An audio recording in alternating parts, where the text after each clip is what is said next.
So guys, The Twilight Zone, one of my favorites, most likely one of yours too, or why would you be watching the video? I can't say enough of how it shaped and influenced my life, my writer's life, my creative life, science fiction, fantasy, horror, comedy. It has it all, and it influenced many other writers and science fiction, fantasy, and horror shows and movies.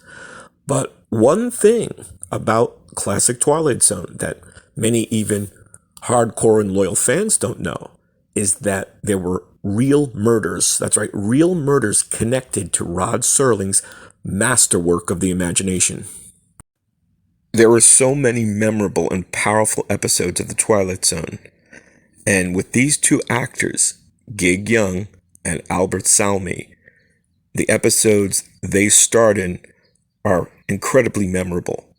Gig Young was in Walking Distance, and Albert Salmi had two Twilight Zone episodes, Execution, and of late, I think of Cliffordville. And in Execution, Albert Salmi plays a murderer. In real life, he'd become one himself. And Gig Young would also become a murderer. He would kill his wife and then kill himself, just as Albert Salmi did. He killed his wife and then killed himself. In Gig Young Twilight Zone, Walking Distance, he plays sort of a broken man, disillusioned, sort of depressed and just detached from his real life. And then he finds he can sort of go back in time to revisit his childhood, the place he feels most comfortable and comforted and secure. Walking Distance is one of my favorite Twilight Zone episodes, and in many ways it defines that old notion in saying that you can't go home again.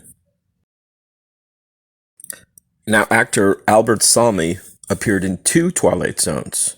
Of late, I think of Cliffordville, where he plays sort of a douchebag, a real jerk, a businessman, ruthless.